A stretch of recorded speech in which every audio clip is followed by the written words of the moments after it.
Good morning student. तो बच्चों class 10th में चल रहा था केंद्रीय तंत्रिका तंत्र। ठीक है, तो बच्चों मैंने इसमें बताया था कि केंद्रीय तंत्रिका तंत्र क्या होता है। ठीक है, हमने बताया था कि मस्तिष्क तथा मेरुरज्जु का बना हुआ होता है। क्या केंद्रीय तंत्रिका तंत्र किसका बना हुआ होता है? मस्तिष्क तथा मेरुरज्जु का बना हुआ होता है। ठीक है, फिर उसके बाद हम लोग पढ़ रहे थे कि मस्तिष्क क्या है। ठीक है, तो बच्चों हमने बताया था कि मस्तिष्क जो होता है, ठीक है, मस्तिष्क जो होता है वो केंद्रीय तंत्रिका तंत्र का एक बहुत ही महत्वपूर्ण अंग होता है। ठीक है, मस्तिष्क क्या होता है? मस्तिष्क जो है केंद्रीय तंत्रिका तंत्र का एक बहुत ही महत्वपूर्ण अंग होता है। ठीक है, यह तंत्रिका ऊतकों से मिलकर बना हुआ होता है। क्या बताया गया था? यह तंत्रिका ऊतकों से मिलकर बना हुआ होता है तथा यह कपाल गुहा या क्रेनियम में सुरक्षित रहता है। बताया गया था कि ये कपाल गुहा या क्रेनियम में क्या रहता है? सुरक्षित रहता है। ठीक है, क्योंकि किसी भी चीज को सुरक्षित रहने के लिए किसी न किसी आवरण में रहने की आवश्यकता होगी। कहीं ना कहीं जैसे हम ही लोग हैं तो क्या है, घर के अंदर रहते हैं, एक आवरण है। तो इसी प्रकार हमारा कोमल सा जो मस्तिष्क है वो भी एक आवरण के अंदर रहता है, जिसे हम लोग क्रेनियम या कपाल कहते हैं। ठीक बच्चों, अब हम लोग आगे देखेंगे कि प्रमस्तिष्क क्या है। ठीक है, तो यह मस्तिष्क का क्या होता है? सबसे बड़ा भाग होता है। यह मस्तिष्क का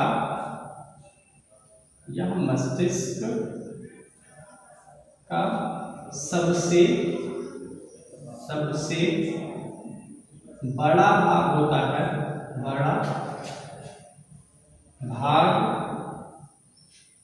होता है।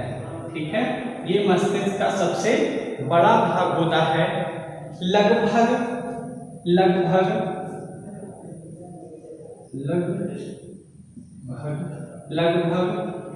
पूरे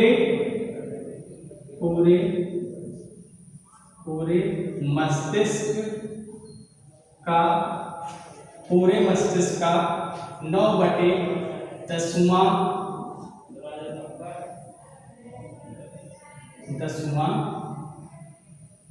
भाग होता है। ठीक है, यह मस्तिष्क का सबसे बड़ा भाग होता है। लगभग पूरे मस्तिष्क का 9/10वां भाग होता है। ठीक है, प्रमस्तिष्क धूसर पदार्थ तथा श्वेत पदार्थों द्वारा निर्मित होता है।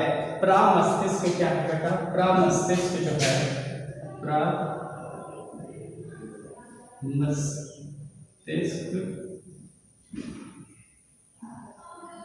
मस्तिष्क धूसर पदार्थ या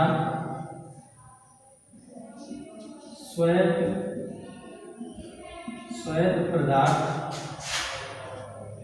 का बना होता है। ठीक है, मस्तिष्क जो है, प्रमस्तिष्क धूसर पदार्थ या श्वेत पदार्थ का बना हुआ होता है। ठीक है, अब प्रमस्तिष्क को एक लंबी खांच क्या करती है? दाएं तथा बाएं गोलार्धों में विभक्त कर देती है।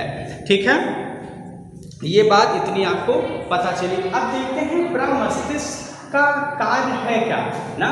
तो बच्चों, प्रमस्तिष्क का कार्य जैसे किसी भी चीज को याद करना, ठीक है, किसी भी चीज को याद करना, ठीक है, या उसका स्मरण करना, या किसी भी चीज को सोचना समझना, ठीक है, ये किसका कार्य है? प्रमस्तिष्क का कार्य है। या यूं कह लें कि हृदय की गति, भोजन ग्रहण करना, सांस लेना ना, ये सभी जितने भी कार्य हैं ये किसके हैं? प्रमस्तिष्क के द्वारा ही क्या होते हैं? संचालित होते हैं। पुनः एक बार फिर से इनके कार्य हम देखेंगे। बेटा, इनके कार्य जो हैं, किसी भी चीज को याद रखना, सोचना, विचारना, ठीक, हृदय की गति को नियंत्रित करना, भोजन को ग्रहण करना, सांस लेना, ये सारे काम जो होते हैं वो प्रमस्तिष्क के द्वारा संचालित किए जाते हैं। और भी इनके कार्य हैं, जैसे किसी से घृणा करना, ठीक है, किसी से घृणा करना, प्रेम करना, ठीक है, खुश होना, दुखी होना, ठीक, ये सब जितने भी कार्य होते हैं ये किसके कार्य हैं? प्रमस्तिष्क के कार्य हैं, ठीक है, या इन्हीं के द्वारा क्या होता है? इनका संचालन होता है, ठीक है। जैसे प्रमस्तिष्क ही क्या करता है? प्रमस्तिष्क ही क्या करेगा?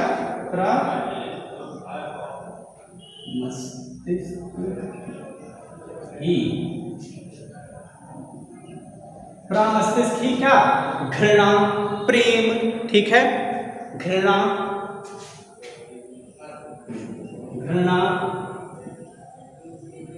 प्रेम, ठीक है, विषाद, ठीक है, प्रेम हो गया, घृणा हो गया, विषाद हो गया, सोचने,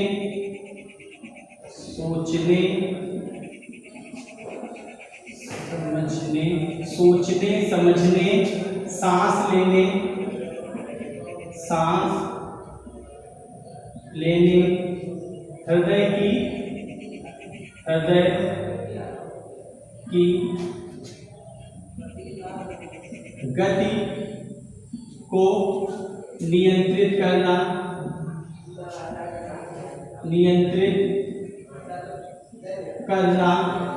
ये सारे कार्य जो हैं किसके हैं? प्रमस्तिष्क के ये सारे कार्य होते हैं, ठीक है। अब हम लोग देखेंगे अग्र मस्तिष्क का क्या कार्य है, ठीक है। अग्र मस्तिष्क का जो पिछला भाग होता है उसे हम लोग क्या कहते हैं? उसे हम लोग कहते हैं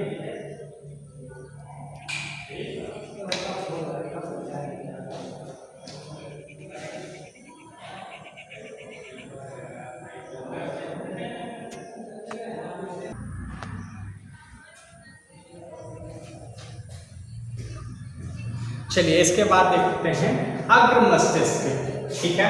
तो बच्चों अग्र मस्तिष्क का जो पिछला भाग होता है उसे हम कहते हैं डाईएनसीफेलॉन कहते हैं। क्या कहते हैं? डाईएनसीफेलॉन कहते हैं, ठीक। अब डाईएनसीफेलॉन जो होता है ना, इसके दो प्रमुख भाग होते हैं, ठीक है। डाईएनसीफेलॉन के कितने भाग होते हैं? दो भाग होते हैं। इसके कितने भाग होते हैं? दो भाग होते हैं, ठीक है। पहला भाग क्या होगा? ठीक है, इसके कितने भाग? दो भाग होते हैं। पहला भाग क्या होगा? पहला भाग होगा थैलमस। क्या होगा? थैलमस होगा। पहला भाग क्या होगा?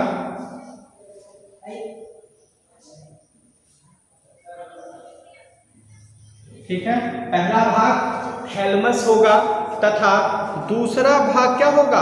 हाइपोथैलमस होगा, ठीक है। पहला भाग थैलमस तथा दूसरा भाग जो है हाइपोथैलमस होगा, ठीक है। हाइपो,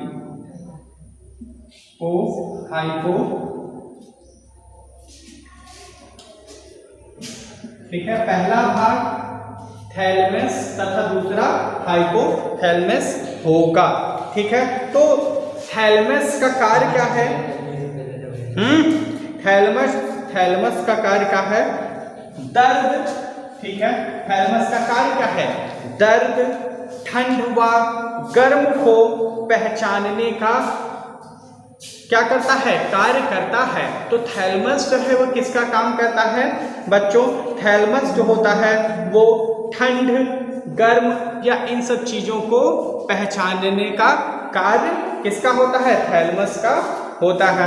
फिर इसके बाद हम लोग देखेंगे हाइपोथैलमस। इसका कार्य क्या होता है? हाइपोथैलमस का कार्य होता है भूख, प्यार, घृणा व ताप नियंत्रण का जो है कार्य कौन करता है? हाइपोथैलमस करता है, ठीक है। तो थैलमस क्या करेगा? ये दर्द, ठीक, किसका कार्य करता है हाइपोथैलमस? इसका कार्य क्या है? दर्द, ठीक है। और इसका कार्य क्या है? प्यार, ठीक है। तो जो जो थैलमस है ये दर्द की अनुभूति, ठीक है, ठंड की अनुभूति, ठीक, किसकी, ठंड, ठीक है, दर्द, ठंड, गर्म, ठीक है, इन सब चीजों का क्या करता है, संवेदना, इन सब चीजों का क्या करता है, महसूस करता है। कौन, थैलेमस, मस्तिष्क का थैलेमस जो भाग है वो करता है। और हाइपोथैलेमस क्या करेगा, ये करेगा प्रेम, ठीक है।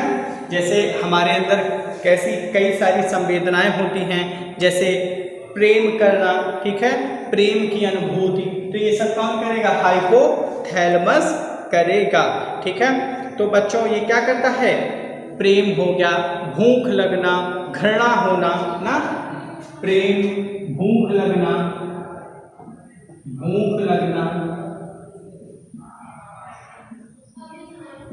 प्रेम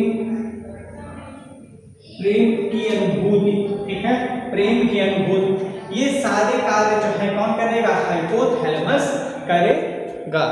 ठीक बच्चों, तो आज के लिए इतना ही। Thank you class.